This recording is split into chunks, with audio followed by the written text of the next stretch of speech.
Hi, this is Andy. Most days I'm in front of a group of people leading them through a project management related workshop or keynote. And interestingly, we often find that at least 80% of the participants don't have the word project in their title. Yet you could argue that in many ways, we're all project managers. And that's an argument that our guest makes today.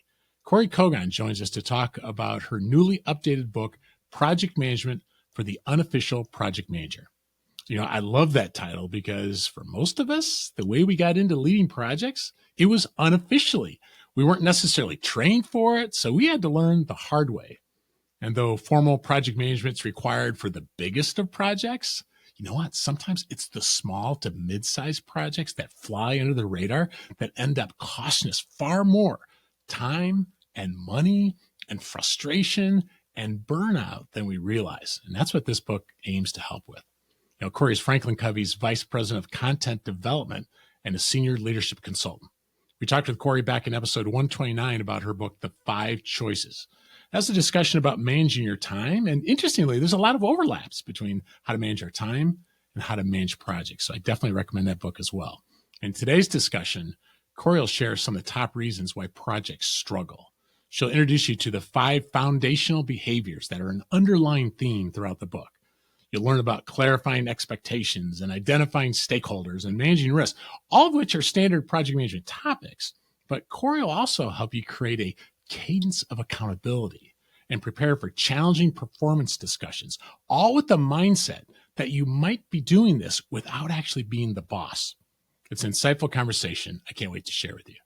Hey, but first, if you've been listening for a while, you know about our course named AI Made Simple. It's a practical guide using AI in your everyday work. Reviews keep coming in about how people are finding it helpful. AI Made Simple shows you how to apply today's AI chatbots on day-to-day use cases, and it's a rare week that we don't update the course to keep up with the changes that are going on. If you'd like to stay ahead of the curve in the fast-changing world of business, AI Made Simple is a great next step. Learn more and join us at ai.peopleandprojectspodcast.com. Thanks. Well, let's jump into today's discussion with Kory about her newly updated book, Project Management for the Unofficial Project Manager. Kory, thank you for joining us again on the People and Projects podcast. Thanks, Andy, for having me, and what a great opening. That was. You summed it up so well. Well, it was easy because I read your book, and you summed it up really well. I think many of the people listening to us are kind of like what I talked about. They don't have the title project manager, but in what ways, from your perspective, are we all project managers these days? Well, I like to say that many of us across industries are knowledge workers. Yeah. So we're paid to think, to innovate, to create, to execute. And so with that in mind, we are actually making things. Mm-hmm. And the last few years through the pandemic, et cetera, have exacerbated that, to use the word, right? Because we had to rethink systems and come up with new things in order to recreate this new world of work. And so knowledge workers have sort of quietly slipped into this role of project manager. We're making things that have a beginning and an end to serve a purpose. And we've been doing it without much training. And they're starting to call it the project economy. By like 2027, I think there's going to be 87 million project managers or some big number like that. It's quite cool to be, working on projects. We just don't have that in our title. And so lacking a little bit in the training, but pushing through because we're all really talented people that know how to get stuff done. Yeah.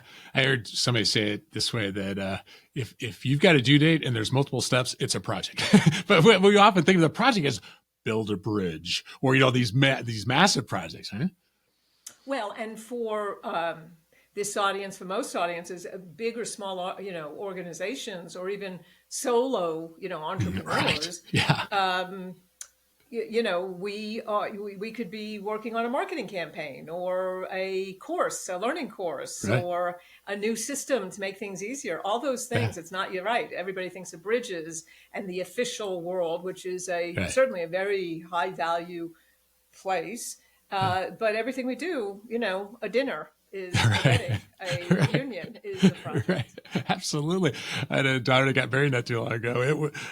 A wedding was a project, It's and a project. yeah. And interestingly, I sometimes ask people, how long does it take to plan a wedding? And they'll often say like a year or two. And she gave us 2.5 months, Kory. So guess how long it takes? You talk about Parkinson's Law in the book Right. too. And we got it done in 2.5 months, right? You work with the constraints that you have. And I'll let people read the book to see how it applies even to projects like that. But I'm curious, in your experience, what are some of the top reasons why projects fail?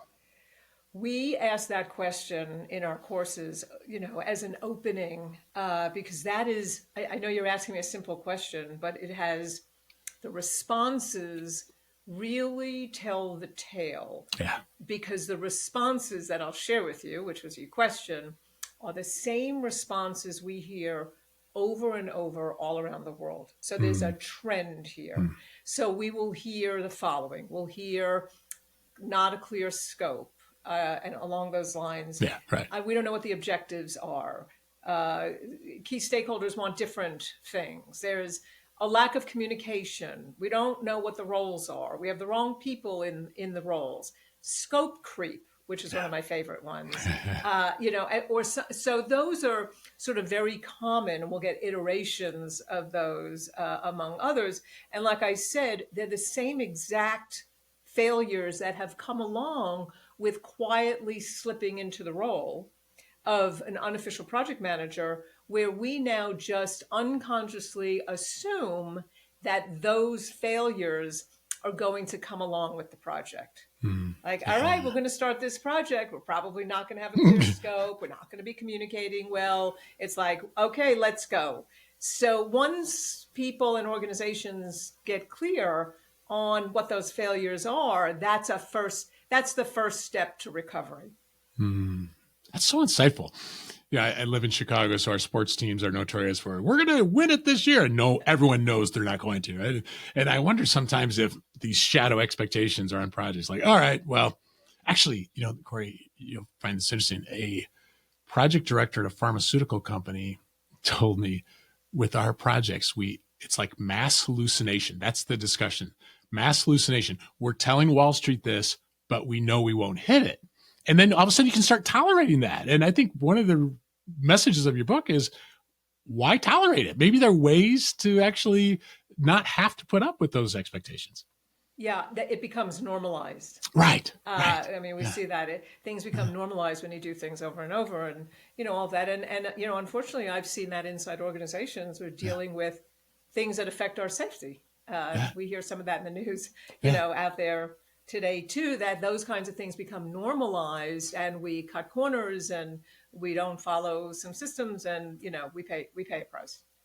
Yeah, one of the underlying themes of your book, kind of almost like the spine that it rests on, is the 5 foundational behaviors. And I want listeners to get the book to understand them in more detail, but I'd like to highlight a few of them, including clarifying expectations. And I say this because I have a friend who does a lot of marriage counseling, and he mentioned that a lot of relationship issues come down to missed expectations. But an interesting thing he said, Kory, is a lot of times those expectations were unstated. And I think that's true in relationships. Like, someone has an expectation, but it wasn't stated, but it's true in projects as well. So what are some ways that you try to clarify expectations? That's one of your behaviors when you're working on projects. Well, there's 2 sort of approaches to clarify expectations. So one is one of the 5 behaviors for leading other people, and then clarifying expectations on the project itself. That's a good point. So there's two things. If we talk about clarifying expectations on the project, which would fall into the scoping part of the process, because it's more than just process. Yeah. But if we look at that almost clinically, clarifying expectations is, first of all, have we identified all the key stakeholders that need to give input into that? But also, it's what questions am I asking and not afraid to ask? Because some people feel like, I can't ask questions, they're going to think I'm silly, Right. which is not true. How do I ask questions in a way that I'm going to get answers that are very clear and not open to interpretation. Hmm. So this is so when you talk about, counseling and all that kind of stuff, we, what I like to say is if one of the exercises we do is I might say, okay, everybody write down the word trust. Hmm. And now what I want you to do individually is write down as quickly as you can all the words that mean the same to you as trust, just a word at a time. And then what I'll do is I'll have people pair up and say, now I want you to match your lists. And for each exact match that you have, you get a point. And the team with more than 5 matches wins. Yeah. So they go through that exercise. And when I'm done with it, or when they're done, I'll say, okay, you have 45 seconds. They do it. I'll say, okay, how many of you have 5 matches? 0. Right. How many of you have 4? 0. And the end of the day, maybe a couple of the teams have 1 exact match, but most of them have no match. So what's the moral of the story? The moral of the story is that the words we use are only the code by which we are describing the picture in our own heads. That's good. And this goes to being a knowledge worker, right? I'm describing to you I like to say this, what kind of apple, you go into the store, you're going to get me, you said, do you want it? I'd like an apple. And you kind of like, okay, I'll bring you an apple. And you bring me this green apple. And I'm like, that's not what I wanted. Well, but no, you didn't ask me. I hate green apples. I like red apples, but you never asked me to describe the picture in my head. And so asking the right questions to get at exactly the picture in somebody's head is really important to clarifying expectations. And then how would you measure the success of that? So getting really clear on what is it that you're saying, and if it's fluffy, how do I get it to a more concrete, very specific expectation that we both understand completely? So that's on the project side. Yeah.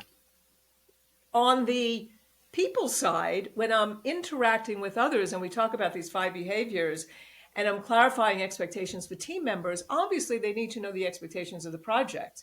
But what we've seen happen, these behaviors, I know you're picking on that one, are really the few behaviors that are required for somebody to be an informal leader, for somebody to inspire and enable people to want to do the work, even though they don't report to you. Mm-hmm. And so I need to demonstrate respect. I need to listen first. I need to clarify expectations, meaning that, I have a task, I'm assigning a task to you, and the person says, can you tell me why I'm doing this task? Don't worry about it. Just do it. Just do your job. Just do the task. You know what to do. You put that person in a little box of doing just a little job versus clarifying the expectation of how that task is a contribution to the whole project. Mm. And if I do that, let me tell you, Andy, here's why, this is what the task is.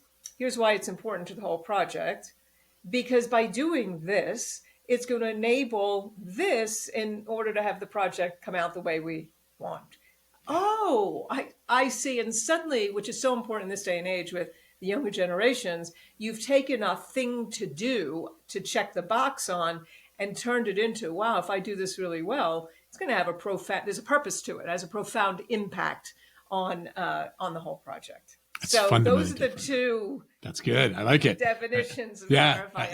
No, I love it. I appreciate how you clarified that, because I think one of the examples you gave in the book, even as a boss would say, I want you to work on the budget. Like, what does that mean, right? Work on the budget, as opposed to they said, hey, we've got a certain amount allocated to this, but I want you to develop a budget amount that justifies what we really need. And then we can use that to compare with what we've been given, right? It's a whole different thing than go work on the budget. Okay, right? Is that an example? It is an example. And I have also, just a quick story. I was on an airplane. I'm always on airplanes, but I was on an airplane. And there were these 2 people sitting in front of me, leaders of teams. And I heard one of them sort of boasting to the other, like, no, I only give them this much information. They have to figure it out. And I thought, I get what they think that's how they're going to build their moxie and, and their toughness and make them better. And I thought, making a mistake, you're setting them up for failure because there's no clarity between the 2 of you on what you really want. You're sort of hoping they come back with something. So It's just really important to give guidelines where appropriate. Yeah, that's good. And when you talked about scoping the project, one of the early steps is the scoping. And you also mentioned there identifying stakeholders as part of the scoping part. So what are some lessons you've learned about stakeholders that if we understood this, it would just help better set up our projects for success? It sounds obvious. I need to identify stakeholders. I need to identify key stakeholders, which Yeah. is the group that really is the approvers. We have what we call the key stakeholder dance. It's a bit of an acronym. D for who makes the decisions, A for who has the authority, N for who has the need. And those are the obvious ones that you need to look for.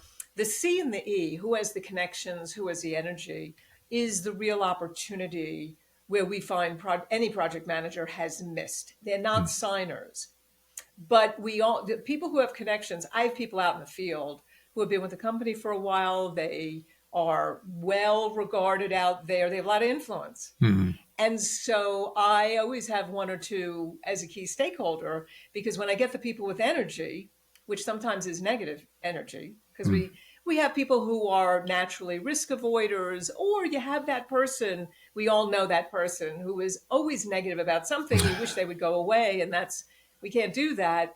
But how do I identify those people and bring them closer, and use the people with connections to help offset those that might bring some negative energy, or have a risk avoidance response to some things to help neutralize and move the project forward? Those two areas we find get missed a lot because we just go for the signers as key stakeholders. So that's a big tip for people to make sure you're widening the field a little bit so that you get some help. Yeah. In fact, at one point, I think you said in the book, if I remember right, it's go for quantity. Because I think sometimes we just stop at, like you said, the obvious ones, the people who make the decisions, the people who have authority, which interestingly aren't always the same person, right? And the person who have the direct needs, because they're the obvious people, but it's these like second order and third order people out there that could actually have more energy one way or the other, like you said, that could hurt our ability to proceed. Well, and that goes back to even identifying stakeholders. So people will make fun of me when I say, stakeholders are anybody who might be touched by the project. So we start brainstorming. Well, who are all the stakeholders? And somebody will notoriously say, or inevitably say, oh, well, then, my family is stakeholders. So I'm like, you're not totally wrong there. But the idea is, am I casting in my thinking process, not spending hours on this, but am I casting a wide enough net to make sure that I'm not leaving anybody out in my initial, brainstorm of who could possibly be touched by this? Because if you don't have that group, you're going to miss somebody in the key stakeholders when you narrow it. And none of us and it's happened to me even recently, where a few months into the project, somebody shows up and goes, excuse me, why didn't you check with me on blah? And that just shuts the whole project down for a while. So it's identifying all of the stakeholders in a quick brainstorm. Make sure you don't miss anybody, even if it sounds ridiculous, and then say, okay, now out of that, who are my key stakeholders? It's amazing how one stakeholder can inflict so much pain, and I'm not even saying they are a pain. It's just that we didn't think about them, right? And then when we didn't think about them, it's so obvious afterwards when you actually read it in your book, but then it's like, oh, we need to do that. Like when we talk to that stakeholder, ask, hey, do you know anybody else who's impacted by this? That's why I like your simple advice, go for quantity. And like you said, you don't have to take hours to do that, but with a little more thought, we might realize if we don't bring them in, we're going to get more resistance. And I think that's one of the wins is we can maybe get ahead of some of that resistance if we do this. Yeah, I always like to say, and I say this carefully, bring your friends close, bring your enemies closer, kind of thing. But and in our world of inclusive leadership and all that, we don't want to ostracize people, whatever. We want to make sure they feel heard and have a voice in this. But we have the tools and the others at our disposal to help respectfully neutralize that, or show them the way, or accept their feedback. And I think that's part of this whole update is, are we more open to hearing what other people say and what changes we might need to make? Yeah, well said. It's one of the risks. And one area that I can definitively say that helped me level up my project management game was what you have in your planning chapter regarding identifying and managing risks. So what are some top lessons you like to share with people when it comes to dealing with what you call the what ifs instead of the if onlys? Yes. So we like to use the term front loading. So a lot of people, whether they're reading the book or in their course, were like, hey, this all takes so much time up front, the planning and the scoping, and the return on investment of doing this stuff up front is amazing. So what ifs? The idea is that as you are planning a project, I mean, if you go to later on and you get beaten up, like I said, we didn't identify a key stakeholder, Right. we found some risk really showed up, it's going to set us back something awful. Yeah. Every project is going to have risks, and I do think this kind of exercise helps the planning process, because if we take some time to say, all right, here's the general plan, here's a draft of the plan, let's just spend a little time, what could go wrong? Because somebody who's very positively oriented might say, what are we doing this for? What are you worried about? Kind of thing. But it's, finding the balance of risk avoidance and risk, what we say, forward thinking. And so by shaking the trees on it, what it does, it gets out this list of here's the possible things that can go wrong. We might not have parking. We may not, have the data that we need, whatever it might be, and get the whole list out. And remember, we're not just working on one project. We're working on multiple projects. So we have lots of lists going on. Mm-hmm. So the idea is to prioritize those risks. And we have a little formula for doing that.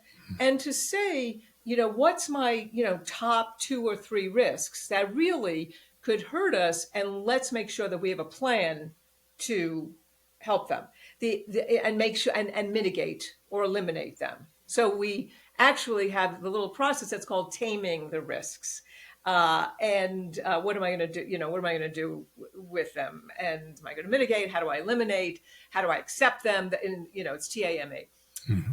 The other smaller risks, a lot of times when you do this kind of exercise, end up only being things that I forgot to put into the project plan, which is really sort of interesting. Like, okay, well, that's a risk, but so let's just put in the project plan so we make sure it doesn't happen. So it's a really important exercise. And remember what I said, we need to prioritize those risks, because if we do come up with a list of 10 or 12 risks on a project, we can't manage them equally. Yeah. So we must go through a prioritization process, and it will save you an enormous amount of pain later on. I appreciate how you include both the probability and the impact, not just the impact, because sometimes I see teams just get so freaked out about the impact. Like, what if that happened? And what if that happened? But maybe you can think of some examples. But I think of flying often. I was on a flight about a year ago, actually almost to the week, where it was so bumpy. There were people literally crying on the flight. Okay? Because when you're thousands of feet up and hundreds of miles an hour, impact seems like it could really be bad. But the probability of a problem is so much higher in the Uber going to the airport, right? But we don't tend to think of those two. Maybe you can think of an example of that how looking at both of those can help us. Yeah, well, and so you are alluding to the formula that I alluded to, where it's a matrix of impact and probability. And you ask those two questions. Well, what would the impact, imagine if you're doing a live event, an outdoor event or, a customer event, you're doing a live event and in Seattle, Washington in October. Right? And what could go wrong? Risks of this. And so what's the number one thing that comes to mind? You say, well, the weather. Right. Well, what would the impact of the weather be if it rains? Well, it would kill the project. Well, what's the probability of that? Well, Seattle in October, it's pretty high. So we rate it on a scale of 1 to 5 in both directions. And so it'd be a 5 and a 5, right? That's a 25. So we say anything over the multiplier of 12. So again, on a scale of 1 to 5, impact probability. And so that would be, a very large risk. Something else like, well, there might be other events going on at the same time. If we think about it, the impact of that, maybe a 2, 2.5. The probability, Well, actually, we can manage that. All we need to do is put that on the project plan to check on the events that are going on at that time and make a decision. So, Yeah. so it's maybe a 4 or a 6. So we just talk through, we just shake the Yeah. trees on getting Yeah. all that out, Yeah. and then use impact and probability in a little scoring matrix to determine what our actions would be on it. Yeah, I love it. And since it's a what if, we don't really know, but at least we're trying to wrestle with it. And by getting into matrix, like you talk about in the book, then we can learn from it. So that next time we do a project like this and go, when we shook the trees, we didn't think that'd be a big deal. It turned out to be a big deal. So let's remember this next time. So just so much value actually just in that section. I mean, the whole book, but just things like that, very practical. And I would say accountability feels like it was a theme throughout the book as well. And like you said, as you said with expectations, it's one of the behaviors, but it's also something to do in the project. So you talk about practice accountability as one of the behaviors and creating a cadence of accountability with the practice. So in your mind, how about this? Because I think sometimes we have an uncomfortable relationship with the term accountability. So in your mind, what does accountability not mean? And then what are some ways that we can create this cadence of accountability in the positive way that you mean? Great question. They all are great questions. But accountability, in what it doesn't mean is we're checking up on you all the time. We're micromanaging. Yeah. We come across with an air of distrust. And we always like to say, micromanagement versus abandonment. So it's almost like the guys on the plane. So we can either micromanage people for accountability, or we can abdicate or abandon. So some people will say, well, you got to let your people do the work. You got to give them autonomy. And then we're like, here, go do it, and then we don't hold them accountable at all. So there's a lot of things that on a scale of not great accountability, we really need to find the sweet spot in there. So you ask a question that requires a bit of a run-up, because when we're dealing with people and accountability, it's got some nuance to it. So first of all, when we say practice accountability, as a project manager or project leader, if we're going to practice hold people accountable, we have to hold ourselves accountable first. Yeah. So am I keeping my commitments? Am I showing up on time? Am I following through on what all those kinds of things. So that's number one. And then as a project manager, you do need to hold others accountable, or you're going to be in trouble. Yeah. So if Mary shows up to our meetings late a couple times in a row, and the team feels like you're not addressing it, then Tom on Thursday is like, I'm going to go take my kids to school, and what the heck, it doesn't matter anyway. So there's a lot to practicing accountability. Yeah.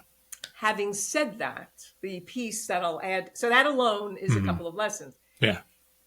This idea of accountability begins with how I am leading my team. Am I leading my team in a way that, and I like to say this, in this day and age, it seems like everybody sort of knows we need to lead projects or stuff with and through people. That it takes people, and we say that, it takes people to do this. I think after 30 or 40 years of saying this, that's sort of getting through. Thank you, that I can't do it all myself. I need people. Having said that, it's how we do it. So some leaders will beat their people up or drive them, and we read this in the papers too, drive them to achieve results no matter what the costs, to the people, to anything, versus a leader who is enabling and inspiring their people to volunteer their best to the work. Yeah. So if a leader owns that second one, like, I get it, the best way to get results is by enabling and inspiring the team to want to do great work, then accountability takes on a little bit of a different lens. It's not punitive. It's not punitive. Yeah. It's mutual accountability. Yeah. And we're both accountable. We both know it. We both trust each other. And creating a cadence of accountability, we like to say, is like the chapters in a book. That you got to go from one chapter to the next I mean, you can go to the end and read the ending, but it's not going to be as satisfying as if I go from chapter to chapter to chapter. And a cadence of accountability sets up this not punitive, did you do it? Yeah. But a cadence of accountability in our world, team accountability meeting, where we get together.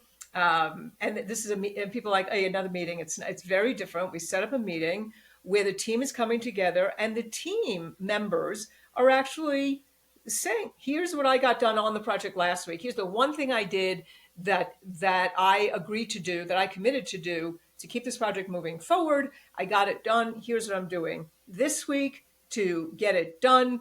Everybody goes around the room. Everybody does that. And the leader's job is not to go, hey, you need to do this and I'm going to check up on you next week. The leader's job is to allow the team to do the project, share their commitments, and the leader does what we call is clear the path. Yeah. All we're going to do is help our team make sure they can do the job done. An example being somebody will say, I need to get the leasing done on whatever, facilities is not responding to me. And my job, my commitment as a leader is I'm going to get in touch with them so that they respond to you. So hope all that made sense, but it's this lens of accountability through, not micromanagement, right, not abdication, and having a team that I'm not beating up to do the work, that is inspired to want to do the work, and I'm providing the autonomy for them to do that with guardrails and mutual accountability. Yeah, I really appreciate how you explain that, because it just reminds me of your work on trust within your organization as well, that it implies that there's trust here. So it's not screw up and you're dead, because sometimes people think that's what accountability is. But there's a Fred Brooks line who said, how do projects get a year behind, one day at a time? Like, we don't drift towards success, right? Actually, we try to drift away from it. And I still recall you had a Seth Godin quote in there, something about we have this instinct to hide. Right? And then the more we hide, the more their incentives are in place to not actually put sunlight on it. It's actually to keep hiding because the pain is even greater. Is there something like Right. that? Yeah. I don't remember without looking in the book. Yeah. But I think I can see it in myself. It's we can make this up. I don't want to ruffle any feathers.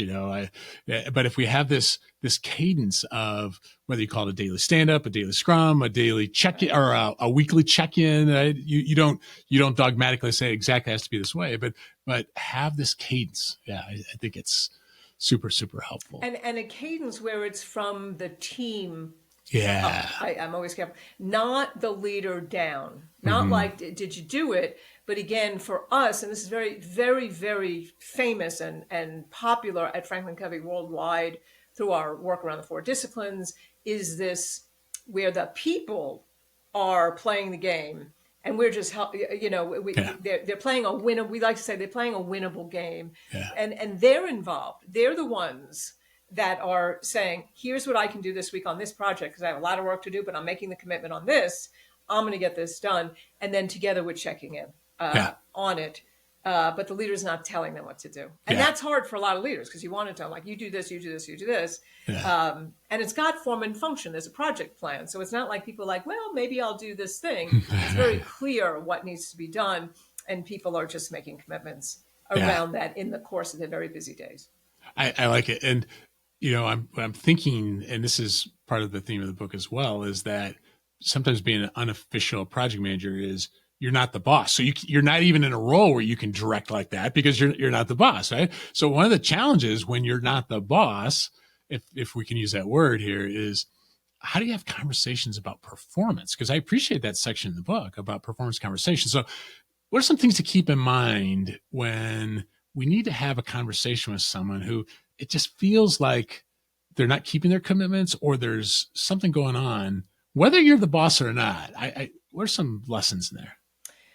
So what you're referring to, first of all, is informal authority. So this is more normal than not because every organization, or many, are matrix organizations, and teams are pulled together for the sake of a goal or an outcome. And so I'm leading a team of people that don't report to me, and I never even wanted to be a leader in the first place.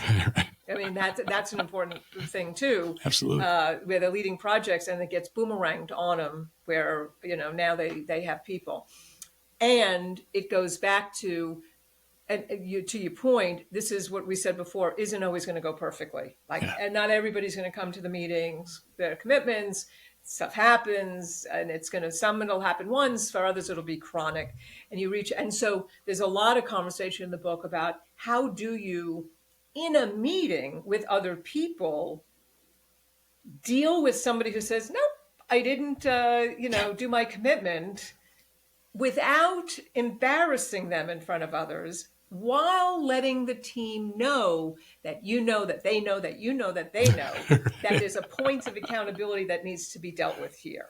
So I won't go into that here because it's really it's a process how you do that well, so that people in the room feel that it was done respectfully, and the people in the room also in their own minds are going, I'm never, ever, ever, ever going to come to a meeting unprepared. I am not going to be in that person's, but it's not embarrassing. Yeah. To that point, and moving on to say, when somebody's chronic, it's happened, 2 or 3 times, we need to have a performance conversation.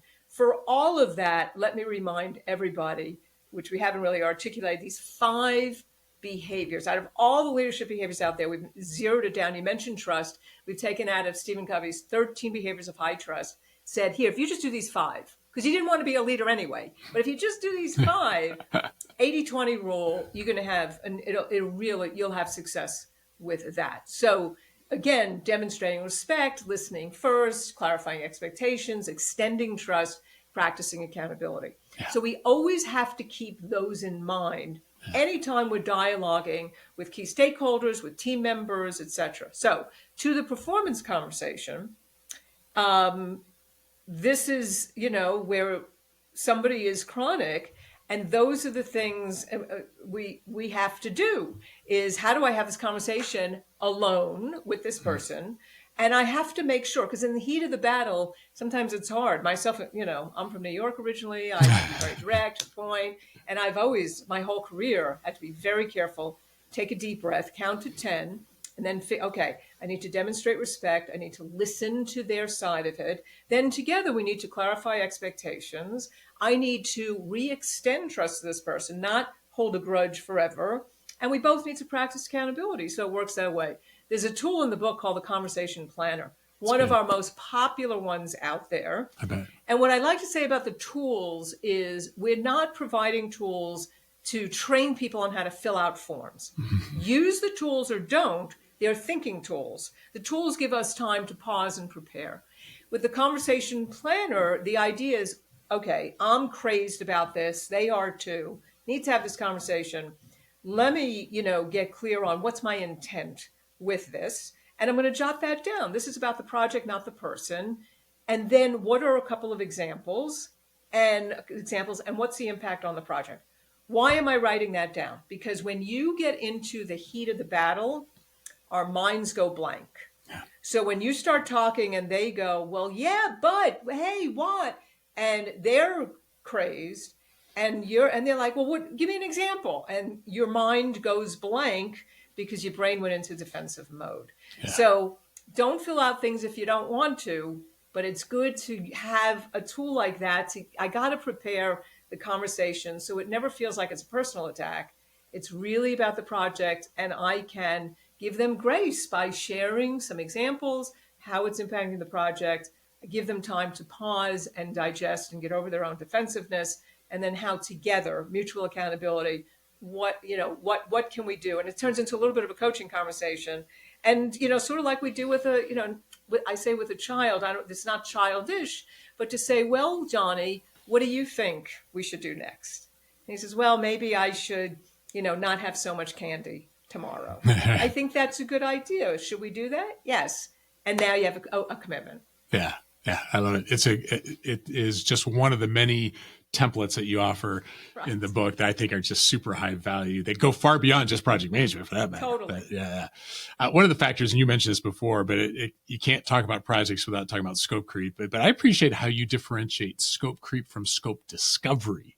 So how do you like to explain those and any lessons about change? Because I know this is a big deal for you. Yeah, well, this was so this is some of the embedded in that is some of the reasons why we updated, the book and the program overall. Scope discovery is sort of what we talked about before.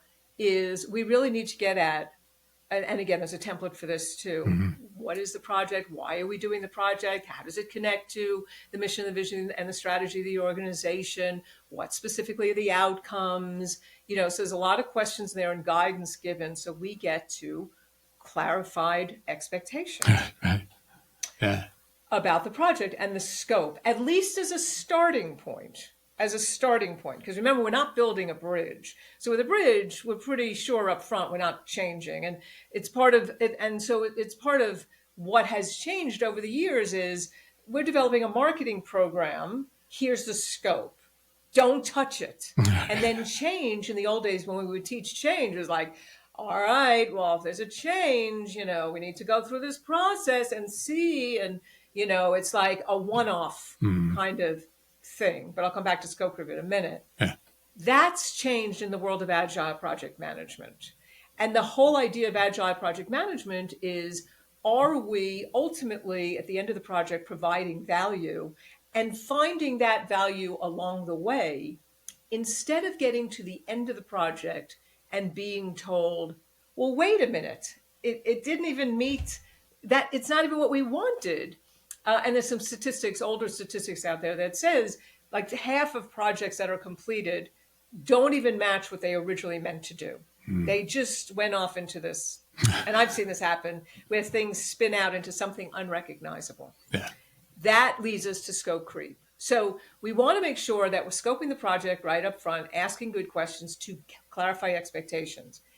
We want to be open to feedback. We've included in that, how should we do feedback loops to make sure we're getting feedback in, to make sure that we are staying on the course of providing value and being open to feedback and finding a balance of not going crazy with change and changing everything. Like I am working on a couple of projects right now where I shut it down. I'm like, everybody hands off, because there were too many things going on. There was so much coming in from people, and the project manager sort of didn't have guardrails on it, and was like, okay, let's just pause and rethink some of this and prioritize what would be high value and what would not.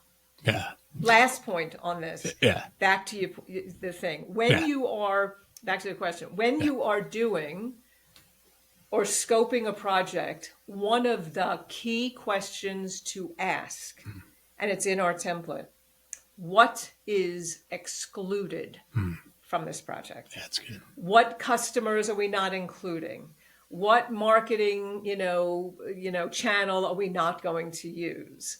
Whatever it might be. But that is an amazing question to brainstorm up front, at least as a start. So we're doing this, but what does this mean we're not doing? That will be really helpful to scoping the project, and for all the reasons, carefully assessing changes along the way through feedback loops in order to make sure we're providing value to the end user. That's a perfect example, Kory, of something I was not taught to do until much later in my career on it. To me, it was like obvious it was not included, but it doesn't matter what I think is obvious, right? It's part of the clarifying expectations. And kind of a cool thing about an agile approach is you can say, well, what you're getting next month will not include that, but it is on the roadmap. So exclusion doesn't have to mean always an exclusion. It's just, it's going to be in this language first, then we'll have these other three languages later, but it's just trying to clarify. So when they get it, it's really aligned with what they wanted. I think your book is masterful at that. Thank you. So many things I'd love to talk with you about, Kory, but let's end with this, because in some ways I feel like you've written a leadership book that's cloaked as a project management book. And I mean, there's project management practices without a doubt, but when our listeners read this, they can't miss the fact that a lot of our success doesn't end up with, well, did you use this tool or that tool, that software tool or not? It's about how we lead. In fact, you end the book in the conclusion of the story as someone who came up afterwards, after one of your classes on this, and said one of the biggest things they're taking away was not just the project management part of what you're talking about. So let's end it talking about the leadership part. Well, this even years ago too, even before with the remake, somebody came up to me in a session and said, the process is great. It's the people. I don't know how do I get people to do what I need them to do? And that's the essence of leadership. Yeah. It's communication skills. It's the 5 behaviors that we talked about. And it's the starting mindset even of the whole thing, Yeah. which we start off with in the book, that says project success equals value plus people plus process. Mm-hmm. And so for project management, those 3 things have to work together. And to your point, this is not just about project management. Anything we want to get done, Right. any result that a leader leaders are required to get results. And it's sort of what I said before. We know we need to work with and through people in most cases. The leader can't do it themselves, but I can work with and through people and drive them at any cost, or I can enable and inspire them to do great work, whatever the outcome, project, process, whatever it might be. That is the result. Yeah. Well, for those listening, this discussion just really gives you a small taste of what's included in Kory's book. If you can relate to this idea of being an unofficial project manager and you want to just take the next step to level up, I highly recommend you get a copy of the book. It's called Project Management for the Unofficial Project Manager. I put links to the book and the book's website in the show notes for this cast. So, Kory, thank you for joining us again on the People and Projects podcast. Thanks, Andy. And I'll just say one of the other fun things about the book is that it's in story form. There's stories in there of real project managers. So it's not just a clinical, technical thing, but you will relate to the people that you read about and the 4 or 5 stories that it follows along the way. Absolutely. Thank you.